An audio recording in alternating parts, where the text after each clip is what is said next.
Hello out there in YouTube land. We're back, and let me actually just set my timer again.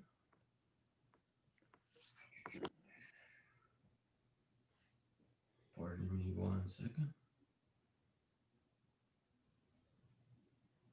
Okay, so the first kind of main subject that the documentary deals with is called the attention economy. And basically, this is the idea that you have this device in your hands. The more you keep looking at it, the more chances are that you're going to buy products, or the more chances are that you're going to at least be exposed to advertising. So the incentive for the companies that are designing the technology is to have as much of your attention as possible without any. Yeah, I mean, there's really no restrictions on it, right? Didn't they also talk about that that woman talk about human futures as well, like as part of attention economy? Something about what's their focus to get as many people to use their platform and give them their time as possible? So that part goes into a little further when they talk about modeling human behavior. Oh, okay. But So let's I guess stay in this scope about attention economy. yeah, so social media's revenue comes from advertising, Right. and advertising feeds into the algorithms of what you see online. So it's like Right. a double-edged sword. So you're looking at stuff, and at the same time, they're collecting your behavior to show you stuff that you will want to look at. Right. So that's kind of interesting because this hasn't existed before, right? Like back in the day, if there's an advertisement, let's say it's on TV, right?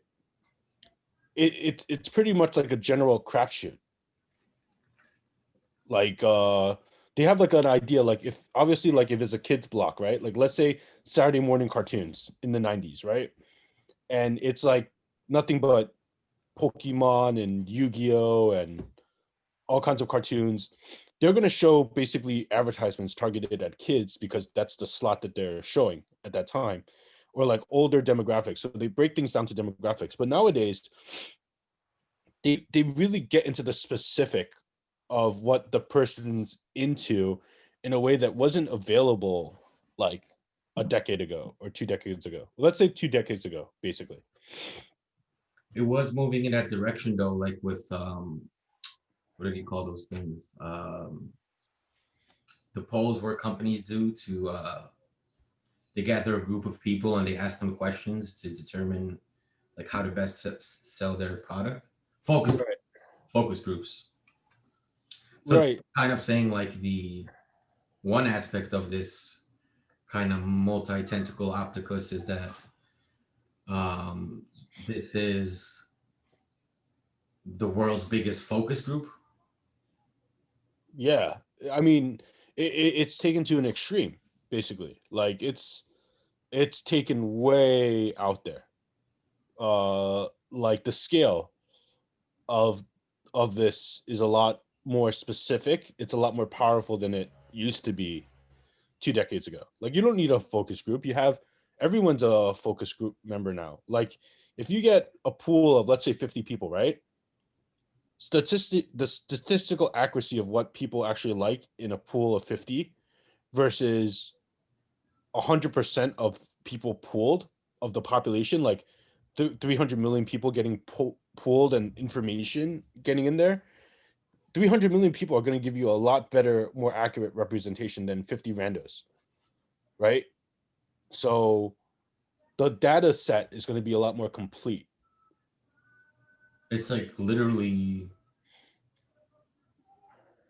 complete, complete. I mean, they have a good portion of humanity mapped out. Yeah, how many people in the world go online now, right? Or use Facebook? What is it, like 2 billion people use Facebook now? Yeah, it's something crazy. So I was gonna mention this in the previous video. So you know how we were talking about the purpose of business is to make revenue, right? Right. And the U.S. was born on a laissez-faire capitalist system. I'd agree with that. But the thing is, there's been regulations like ever since the beginning. Like, it's not legal to have like a child work for 12 hours a day for 7 days a week, right? Right. Certain safety requirements. I mean, there's like whole departments like OSHA for employee safety. Right. There's consumer protection bureaus. So Right. this idea that the economy is just kind of floating around there, doing its own thing, uncontrolled, I think is vastly exaggerated when people Okay. talk about capitalism, All right. which does lend the question of is this something, is social media technology, smartphones, is it something that could fall under those auspices of something that needs to be perhaps looked at? I mean, but then comes the issue of like freedom, right? Like or like ability, like kitchen knives, right? Like kids can cut themselves with kitchen knives, adults can cut themselves with kitchen knives, but you use it to prepare food, right? Or stovetops. You don't see people making a law banning kitchen knives at home, right? Or Yeah. like stuff like that. So I feel like they don't want to push to that direction where it's like government regulates what you can or cannot do with your own free time. Well, it seems like we pick and choose in this society what we do regulate. Like, you have to wear a seatbelt, right? Yes. That's just it. And you can't be like, oh, no, freedom. I don't want to wear a seatbelt. It's a crime. Right. But it's a lot more clear that if you get into a car crash without a seatbelt, like you're gonna fly out the windshield, right? The thing with social media is that you don't really see that kind of dramatic. Well, seatbelts weren't made legally mandatory till like the 60s or 70s. So for like 50 years, people were driving around in cars and it wasn't required to wear a seatbelt. Yeah, but the cars also weren't going 100 miles an hour or 60 miles an hour or 50 miles an hour.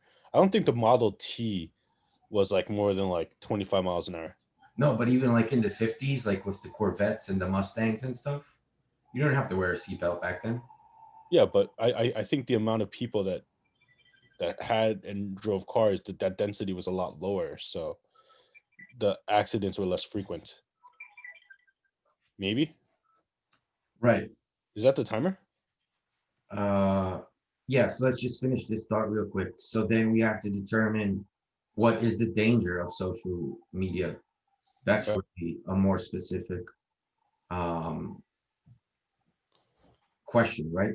Not something like that. So what is so I guess we'll try to go answer that kind of in tech versus the economy. Our fourth part. all right. All right. All right, guys.